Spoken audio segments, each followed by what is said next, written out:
Hamenyekanye impamvu umusore w'imyaka 22 wigaga muri kaminuza wabaga mu karere ka Nyanza witwa James yiyambuye ubuzima yimanitse mu mugozi bikarangira apfuye. Iperereza ryatangiye gukorwa guhera uwo munsi umusore yasize yanditse ibaruwa agira uti: burya ushobora gukora akantu gato kakavuviramo ikintu kinini ndetse bikaba amakosa akomeye cyane bikaba byatuma uniyambura ubuzima. Umusore witwa James abantu benshi batunguwe no gusanga yimanitse muri douche iri hafi y'ubwiherero ubwo nirugaho n'umusore yari acumbitse yajyaga mu bwiherero akabona uyu amanitse mu mugozi agahita atabaza abandi. Icyo gihe urwego rw'igihugu rw'ubugenzacyaha RIB na polisi barashe umusore yari afite undi bari basanzwe babana mu nzu. Mu byo yavuze ko uno musore yasanzwe afata imiti imufasha mu gusinzira kubera ko yari amaze iminsi afite ibibazo gusa nawe atazi ibibazo yarasanzwe afite kuko batajyaga bavugana byinshi. Uyu musore wapfuye ngo yasohotse isaha y'isa 9 nkuko byatangajwe n'uwabanaga mu nzu asohoka agiye hanze avuga ko agiye kunywa amazi. Gusa uwo wundi yahise asinzira ntiyamenye ibyakurikiyeho. Yagiye kubona mu gitondo yumva aramukanguye yamubwira ati mugenzi wawe James yamaze kwitaba Imana. Uwo musore w'imyaka 22 wiyambuye ubuzima bivuga ko yari afite ibibazo bikomeye cyane ndetse atigeze anandika. Ubundi yari asanzwe avuka mu karere ka Rubavu. Amakuru mu buryo burambuye n'icyatumye umusore yiyahura ndetse akiyambura ubuzima nk'uko bitangazwa. Abana urubyiruko muri no minsi amadepression n'ibibazo byo gutekereza cyane kwiheba no kwigunga biri kubafata bikaba n'intandaro yo gutekereza kwiyambura ubuzima mu buryo bwihuse kandi bunababaje cyane. Ibintu byateye agahinda ababyeyi ndetse n'abandi bari basanzwe bazi uno mwana abiganaga nawe muri kaminuza bigagamo hariya mu karere ka Nyanza.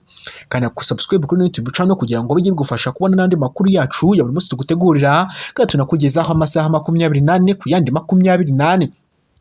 Umunyeshuri wigaga muri kaminuza ya Hanika Anglican Integrated Polytechnical Coast yasanzwe mu mugozi yapfuye bikekwa ko yambuye ubuzima.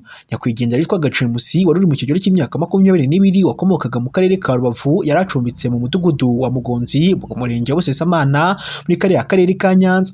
Yaracumbitse mu nzu yacumbikirwagamwo mu nzu y'icyumba kimwe na salo uruganiriro ndetse aho yabanaga na mugenzi we biganaga muri kaminuza.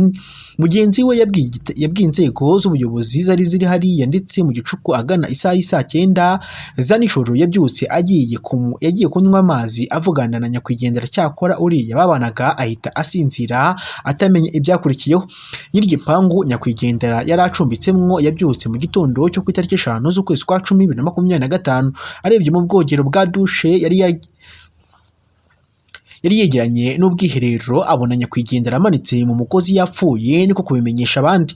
Wahaye amakuru y'igitangazamakuru Umuseke yavuze ko inzego z'ibanze kuva ku rwego rw'akarere kugera ku isibo z'umutekano bose bari hariya ahabereye ibyago. Uriya muturage yavuze ko nyakwigendera yasize yanditse urupapuro ruvuga ko umuntu ashobora gukora akantu gato kakamuviramo ikintu kinini.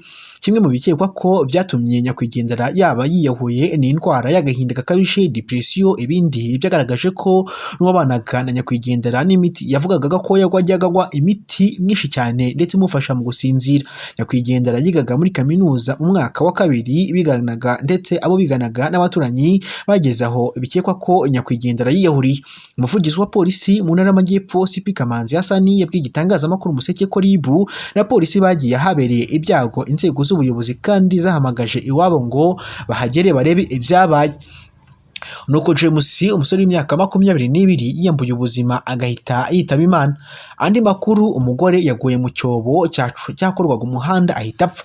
Mu karere ka Rusizi muri Ruhurura yari iri kububakwamwo umuhanda hatoraguwe umurambo w'umugore uri mu kigero cy'imyaka 34. Abamubonye bavuga ko nta gikozwe ubuyobozi bwacukuye nta gikozwe n'ubuyobozi ahacukuwe ibyo byobo biri buze kumara abantu kubera ko bari buze kugwamo n'abandi bakapfira.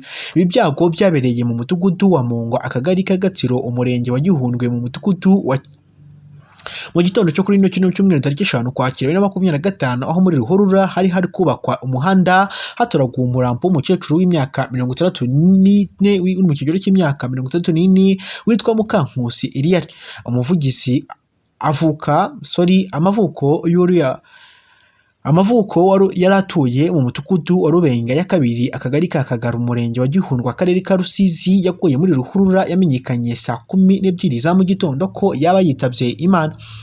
Ni hano ngiye gusubikira aya makuru, icyo usabwa ni ugukanda buto yanditseho subscribe nkandi no kunzogera, bizajya bigufasha kubona amakuru n'ibiganiro byacu bya buri munsi tugutegurira kandi tunakugezaho amasaha 24 ku yandi 24.